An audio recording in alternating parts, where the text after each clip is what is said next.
Tom Baker hated the maintenance shifts in Section D7. The lower levels of the Lunar Research Station were always too cold, too quiet, and filled with odd shadows that played tricks on his eyes. The steady hum of life support systems and the occasional ping of settling metal were his only companions as he made his way through the narrow corridors, tablet in hand. "Just 4 more hours," he muttered, checking off another system on his maintenance list. His breath formed small clouds in the chilly air. The station saved power by keeping unused sections at minimum temperature, and D7 hadn't seen regular use in years. The beam of his flashlight swept across the walls, catching the usual sight of pipes, cables, and storage containers. But something was different today. In a corner where there should have been nothing but blank wall, a faint blue glow caught his attention. Tom moved closer, his boots echoing on the metal floor. "That's not on any of my charts," he said, frowning at his tablet. The glow came from behind a section of wall panels that looked slightly different from the others. Newer, perhaps, or made from different materials. Curiosity got the better of his caution. Tom set down his tablet and began examining the panel's edges. His fingers found a small depression, and with a soft click, the panel swung open. "Holy!" The words died in his throat. Behind the panel was a chamber he'd never seen before, roughly the size of a small bedroom. In its center stood what could only be described as a stasis pod from every science fiction movie he'd ever watched. Its surface was smooth, almost liquid-looking, with patterns of soft blue light pulsing across it in slow waves. But what made Tom's heart nearly stop was what he could see through the pod's transparent top. A woman. At least, she looked mostly like a woman, except for the faint silvery sheen of her skin and the delicate patterns that swirled across her face like luminescent freckles. "This can't be real," Tom whispered, pulling out his communicator. He needed to document this before reporting it. The station's science team would never believe him without evidence. His hands were shaking as he tried to take pictures. The communicator slipped from his grip, bouncing off the pod's surface with a musical chime. Tom lunged to catch it, his elbow hitting a series of symbols that lit up at his touch. The pod made a sound like a deep breath. "No, no, no." Tom backed away as the blue lights began pulsing faster. The surface of the pod rippled like disturbed water, and a seam appeared down its center. With a soft hiss, the pod opened like a flower blooming in spring. The air filled with a sweet scent, like morning dew and something alien he couldn't identify. The woman's eyes opened, revealing irises that shimmered with all the colors of dawn. She sat up slowly, movements graceful despite what must have been years of sleep, her gaze fixed on Tom, who stood frozen between fear and amazement. A smile spread across her face, making the patterns there dance like starlight on water. When she spoke, her voice was melodious and surprisingly clear. "Hello, Awakener," she said in perfect English. "I am Lyra. You have roused me from my long sleep, and by the ancient laws of my people, we are now bound together." She tilted her head, still smiling. "I have so many questions about your world. Shall we begin?" Tom's mouth opened and closed several times before he managed to find his voice. I need to call my supervisor." Lyra gracefully stepped out of the pod, her silvery environment suit catching the light. "Oh, how wonderful. More humans to meet, but you must introduce me to them properly. Awakener. It's tradition." She linked her arm through his, either not noticing or choosing to ignore how he stiffened at the contact. As Tom fumbled for his communicator with his free hand, he had the sinking feeling that his life had just become far more complicated than any maintenance shift had prepared him for. Looking up at him with eyes full of curiosity and excitement, Lyra spoke again. "I hope you're ready, Awakener. We have so much to do, and I haven't been awake in 300 years." The next few hours in the Lunar Research Station were pure chaos. Tom sat in the main conference room, trying to make himself as small as possible while Captain Brown paced back and forth.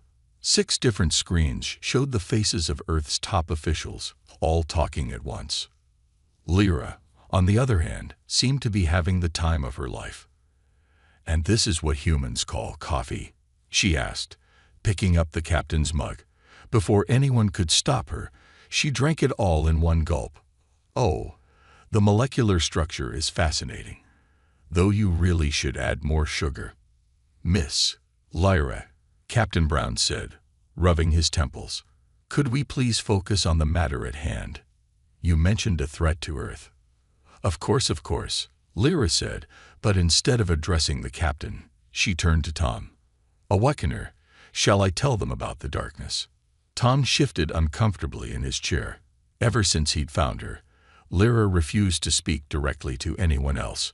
According to her, tradition demanded all communication go through the one who woke her. "Please, just tell them," Tom said, aware of all the important eyes watching them. Lyra's usual cheerful expression became serious. "My people, the Guardians, discovered something terrible 3 centuries ago. A force that devours civilizations. We called it the darkness." She drew patterns in the air, and suddenly holographic images appeared, showing vast shadows moving between stars. "How did you do that?" Dr. Wells, the station's chief scientist, leaned forward, his eyes wide. "Oh, simple quantum manipulation," Lyra said to Tom, completely ignoring the doctor. "Awakener, please tell the curious one that all advanced races learn this by their equivalent of kindergarten." Tom repeated her words, trying not to smile at Dr. Wells' shocked expression. "We hid ourselves away," Lyra continued, "placing sentinels like me in secret places near promising young civilizations. We wanted to guide and protect them until they were ready." She beamed at Tom. "And now you've awakened me. This means humanity has progressed exactly as we hoped." One of the Earth officials, a stern-looking woman, spoke up. "Are you saying your people have been manipulating human development?" Lyra answered by drawing more holograms, showing familiar human inventions.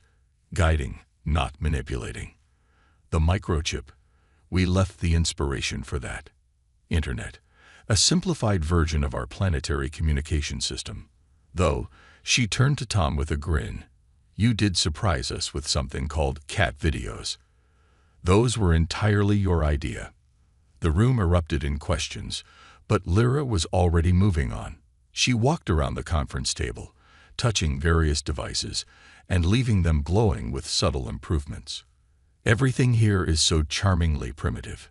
Don't worry, I'll help you upgrade it all. It's my duty as a guardian, and as your Awakener's companion." "About that," Tom said carefully. "You keep calling me Awakener. What exactly does that mean?" "It means we're bonded." Lyra clapped her hands excitedly.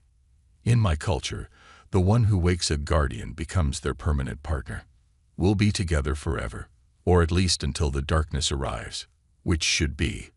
She looked at her wrist, where her environment suit displayed incomprehensible symbols. "Oh my, about 6 months from now." The room fell silent. 6 months. Captain Brown's face had gone pale. "Yes," Lyra said brightly. "Just enough time for me to prepare your civilization, upgrade your technology, and teach Tom all about being a proper Awakener. We should start right away." She grabbed Tom's hand. "Come on. We need to improve your living quarters. They're much too small for both of us." "Both of us?" Tom squeaked. "Of course. Where else would I stay? Now, about your room's quantum alignment." As Lyra pulled him toward the door, still chattering about improvements and traditions, Tom looked back at the stunned faces in the conference room. Captain Brown just shrugged helplessly. Tom had a feeling this was just the beginning of his very strange new life with an alien roommate who literally wouldn't stop. 3 weeks after finding Lyra, Tom was beginning to understand the true meaning of exhaustion. He stared at his reflection in the bathroom mirror, noting the dark circles under his eyes. The sound of cheerful humming drifted through the door.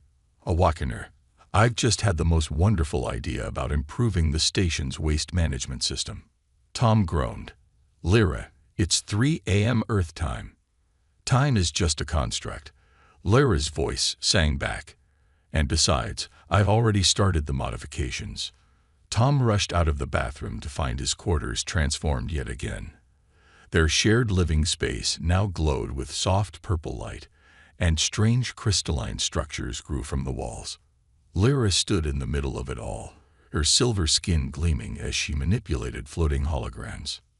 See, she pointed excitedly. By introducing biocrystal filtration, we can increase efficiency by 400%. Isn't it wonderful? Lyra. Tom tried to keep his voice calm. Remember what Captain Brown said about unauthorized modifications. Oh, that. Lyra waved her hand dismissively. I left him a note this time. Well, I left it for you to give to him, since I can't communicate directly with him. Awakener tradition, and all that. Tom sank into his chair, or what used to be his chair before Lyra improved it with quantum cushioning. Now it felt like sitting on a cloud, which would be great if it didn't keep adjusting its shape every few seconds. You know, he said carefully, on Earth, roommates usually give each other some space sometimes. Lyra's luminescent freckles dimmed slightly, a sign Tom had learned meant she was confused or sad. But we're not just roommates. You're my awakener. In my culture, awakener and guardian pairs spend every moment together. Did you know that the famous awakener Krell and guardian Mira once spent 47 years without being more than 3 meters apart? That's not healthy, Tom muttered. Speaking of health, Lyra brightened again. I've analyzed your sleeping patterns. Humans spend far too much time unconscious. I can help you fix that with some minor neural adjustments. No neural adjustments. Tom stood up quickly. We talked about this. No modifications to human biology without approval from the medical team. But they take so long to approve things. Lyra pouted. And I have so many ideas. Did you know your brain only uses about 10% of its potential? I cooled.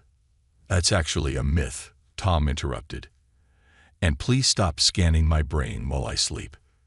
Lyra moved closer, her eyes swirling with colors. I'm just trying to help. The darkness will be here in 5 months and 3 days now. We need to be prepared. And as my awakener, you need to be operating at peak efficiency. Tom was about to respond when his communicator buzzed. It was a message from Dr. Wells. The station's temperature regulation system is doing something strange. All the plants in the hydroponics lab are growing at 10 times their normal rate. Would this have anything to do with your roommate? Lyra, Tom said slowly, what did you do to the hydroponics lab? Oh, that. She clapped her hands. I couldn't sleep. Not that I need to sleep, really. So I thought I'd optimize the food production systems. Now the plants produce 1,000% more oxygen and nutrients, though there might be some minor side effects. Another message popped up. The tomatoes are glowing, and I think one of them just moved. Tom grabbed his jacket. We need to fix this. Now. Adventure time. Lyra linked her arm through his. You know, this reminds me of the time Guardians X accidentally evolved some sentient vegetables. They developed a whole civilization in their hydroponics bay. It was quite charming until they tried to take over the ship's navigation systems. As they hurried toward the hydroponics lab, Tom wondered if all awakeners in history had faced similar challenges, or if he was just specially blessed with the most enthusiastic guardian in the universe. The way Lyra was chattering about the benefits of intelligent plant life, he suspected the latter. At least the growing space vegetables would keep her occupied for a few hours. Maybe he could finally get some sleep, assuming his quantum-enhanced bed didn't try to optimize his rest cycle again. Tom was in the middle of explaining to Captain Brown why the station's coffee machines now produced drinks that changed flavor based on the drinker's mood when all the alarms went off at once. The lights flickered, turned red, and a deep, rumbling sound filled the station. What's happening? Captain Brown demanded, rushing to the control room's main console.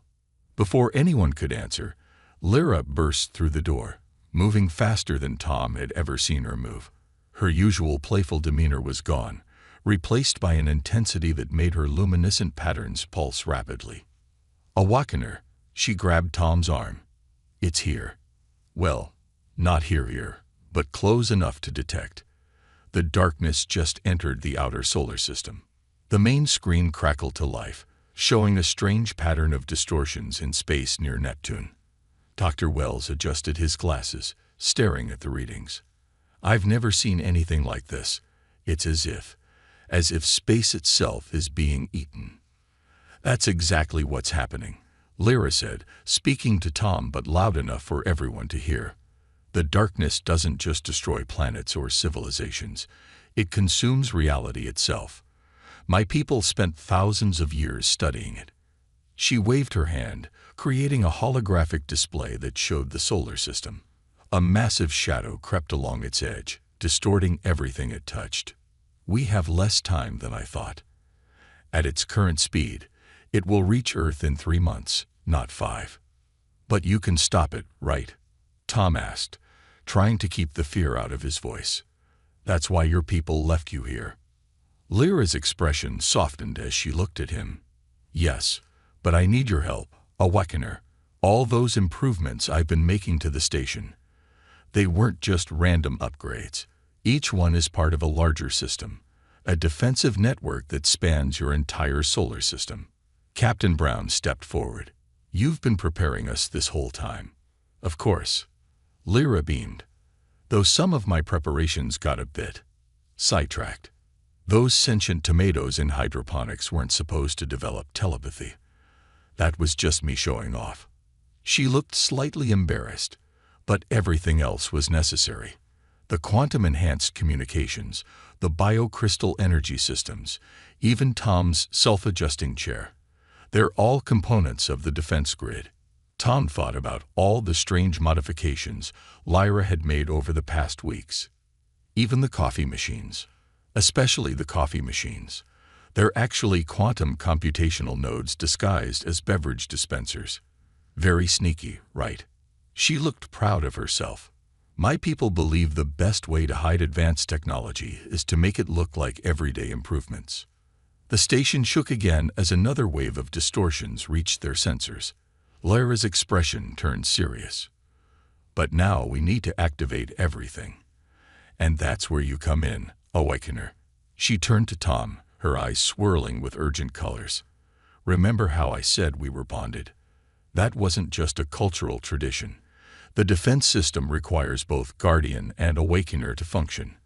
We're going to have to work together, more closely than ever before. What exactly does that mean? Tom asked, though he had a feeling he wouldn't like the answer. Lyra pulled out a small crystal from her environment suit. It pulsed with the same patterns as her skin. It means we're going to have to link our minds. Your human perspective combined with my Guardian knowledge. That's the key to fighting the darkness. My people learned long ago that no single species can defeat it alone. The room fell silent. Tom stared at the crystal, then at the screen showing the approaching shadow, then back at Lyra. Will it hurt? Only if you resist, Lyra said cheerfully, then quickly added, that was a joke. I've been studying human humor, but seriously, it's perfectly safe, probably. Are you ready? Another alarm blared as the shadow consumed a small Kuiper belt object. They were running out of time. Tom took a deep breath. Do I have a choice? There's always a choice, Awakener, Lyra said softly. That's why my people chose to guide humanity rather than control it.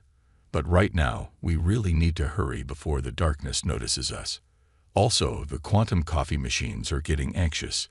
They're achieving consciousness faster than expected. The mind-linking process wasn't anything like Tom expected. He thought it would feel like an invasion, like someone rummaging through his thoughts. Instead, it felt like remembering things he never knew he'd forgotten. Oh, Lyra's voice echoed both in his ears and his mind. Your brain is adapting much faster than standard human parameters. Those quantum-enhanced meals I've been secretly feeding you really helped. You've been what? Tom started to ask, but then a flood of knowledge hit him. Suddenly he understood why Lyra had modified everything in the station. Each change was part of an intricate plan, like pieces of an enormous puzzle. Focus, Awakener. Lyra guided him through the stream of information. They stood in the control room, their hands joined around the glowing crystal. Look for the patterns. See how everything connects. Through their shared consciousness, Tom saw the truth. The entire solar system was filled with hidden guardian technology. Ancient satellites disguised as asteroids. Defense platforms sleeping within every planet's rings. Even Earth's moon, his home station's very foundation, was actually a massive guardian installation. We've been watching over humanity since you first looked up at the stars, Lyra explained, nudging your development, protecting you from cosmic threats. Those UFO sightings humans keep reporting, usually just us fixing our equipment. Captain Brown and Dr. Wells watched in amazement as Tom and Lyra began speaking in unison, their skin glowing with matching patterns. Holographic displays filled the room, showing thousands of hidden installations activating across the solar system. The coffee machines are fully online, Tom said, surprised to find himself understanding their quantum communications. They're linking with the hydroponics lab's sentient tomatoes to form a secondary defense network. See, I told you those tomatoes would be useful. Lyra's joy bubbled through their connection. Though we should probably stop them from trying to unionize right now. Tom felt a headache building as more knowledge poured in. He saw the full history of the Guardians' mission on Earth. They had been there during humanity's greatest achievements, quietly helping from the shadows. The first moon landing. They cleared dangerous space debris from the flight path. The Internet, a simplified version of their quantum communication network. My people believe every civilization must grow on its own, Lyra explained to the room, using Tom as her voice. We only help avoid disasters and speed things along a little. Like that time, we had to stop a solar flare from wiping out all Earth's electronics in 2012. Dr. Wells dropped his tablet. That was you. Oh yes, and remember I2K. You're welcome. Lyra's cheerfulness flowed through their link, making Tom smile despite the gravity of the situation. Though we did accidentally cause that whole crop circle trend. That was just some junior guardians practicing their geometric art. It kind of got out of hand. Another wave of distortions hit the solar system. Through their shared awareness, Tom and Lyra felt Neptune's hidden defense platforms activating. The darkness is moving faster than expected, they said together. We need to wake up all the systems now. Captain Brown stepped forward. What do you need from us? Coffee. They answered in unison. The quantum-enhanced kind. We need to link all the station's systems, and those coffee machines are actually high-powered quantum computers running on caffeine and probability. As the station crew rushed to help, Tom felt Lyra's presence in his mind turn serious. In their shared consciousness, he saw images of other civilizations that had faced the darkness. Some had survived. Many hadn't. Are you scared? He asked mentally. Terrified. Lyra admitted, her thoughts colored with concern, but also excited. No guardian has ever linked this deeply with their awakener before. We're making history. Also, I think we accidentally gave the station's cleaning robots consciousness too. They're starting a book club. Despite everything, Tom laughed. Even facing a reality-devouring cosmic horror, Lyra couldn't help being Lyra. And somehow, that made him feel better about their chances. Ready for the next step? She asked. Do I want to know what it is? Probably not. But it involves quantum physics, your toaster, and possibly time travel.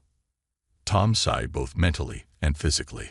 Of course it does. The lunar research station had transformed beyond recognition. Crystalline structures pulsed with energy throughout every corridor, and streams of quantum data flowed like rivers of light along the walls. In the center of it all, Tom and Lyra worked in perfect sync, their minds still connected through the guardian crystal. Uranus defense grid is online, Tom announced, his voice overlapping with Lyra's. The darkness just consumed its outer moon, but the shield is holding. Through their mental link, they felt the ancient guardian technology awakening across the solar system. Each activation sent ripples through their shared consciousness. It was like watching a massive machine slowly coming to life, piece by piece. The sentient tomatoes have successfully integrated with the station's quantum network, Lyra reported cheerfully. They're actually quite good at complex calculations, though they're demanding better growing conditions and a retirement plan. Captain Brown, who had given up trying to maintain normal protocols days ago, just nodded. Give them whatever they want. How long until the darkness reaches Saturn? Tom and Lyra checked their quantum calculations. 47 minutes, but we have a bigger problem. They gestured at the main screen, where a new pattern had emerged in the darkness's approach. It's learning, adapting to our defenses. We need to wake up the final system. What final system? Dr. Wells asked, looking up from his readings. Lyra's excitement bubbled through their mental link. The one hiding inside your moon, of course. Why did you think my stasis pod was here? The entire lunar base is built on top of the biggest Guardian installation in your solar system. Tom felt Lyra's memories flow into his mind. He saw how her people had hollowed out sections of the moon eons ago, filling them with technology beyond human understanding. The lunar base had been deliberately positioned above one of the main access points. We need to go outside, they said together. The activation point is about half a kilometer from the base. In case you haven't noticed, Captain Brown pointed out, there's a reality-eating shadow heading our way. Is this really the time for a moonwalk? Just then, the quantum coffee machines chimed in with a series of urgent beeps. The sentient tomatoes added their own psychic warning. Through the station's windows, they could see Saturn's rings beginning to distort. We don't have a choice, Tom and Lyra explained. The lunar installation is the keystone of the entire defense network. Without it, everything else will fail. Minutes later, they were in their spacesuits, or rather, Tom was in a spacesuit while Lyra simply adapted her environmental suit for vacuum. They moved across the lunar surface in long, bouncing strides, their minds still linked, sharing every thought and sensation. You know, Tom thought at her, when I signed up for lunar maintenance duty, I didn't expect to end up trying to save reality itself. And I didn't expect my awakener to be so good at quantum physics, Lyra's thoughts replied. Though you're still terrible at temporal mechanics. That time loop you created in the kitchen yesterday took hours to fix. That was your fault. You tried to upgrade the microwave to cook food yesterday. Their banter was interrupted as another shockwave hit. Through their connection to the defense grid, they felt Jupiter's shields straining against the darkness. The giant planet's hidden guardian platforms were buying them time, but not much. They reached a seemingly ordinary patch of lunar soil.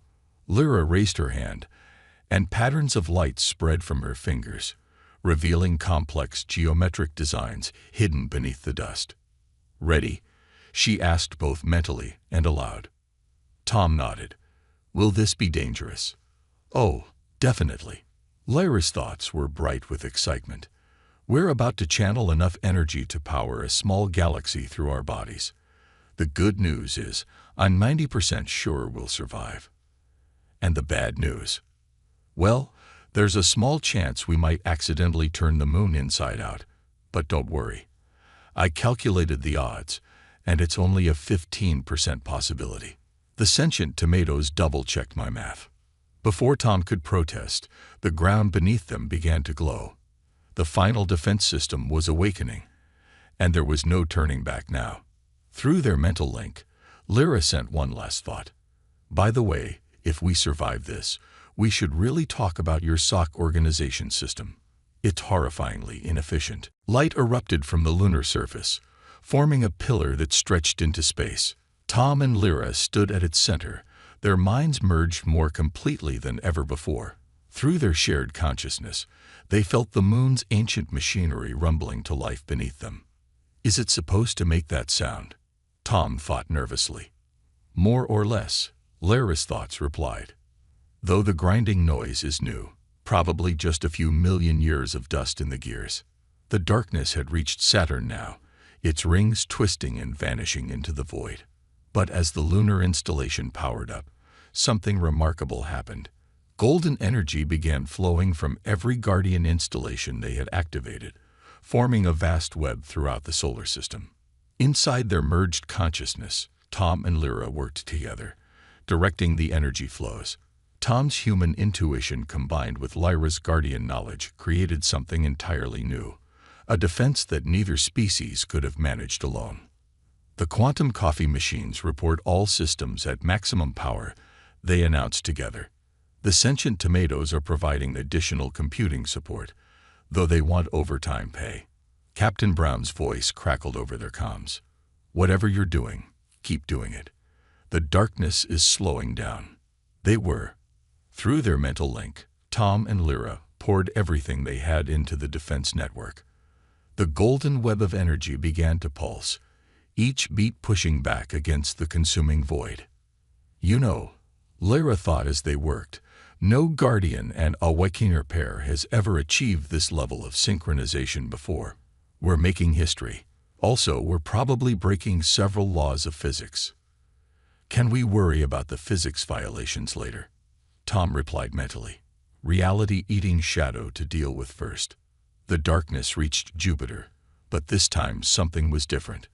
The golden energy web caught it like a net, holding it in place.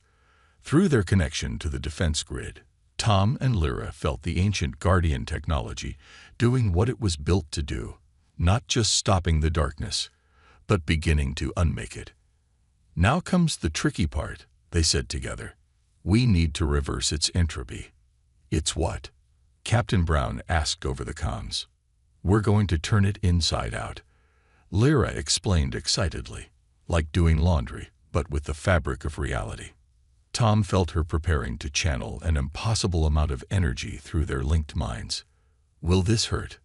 Probably. But don't worry. I once saw a Guardian Awakener pair survive something almost exactly like this.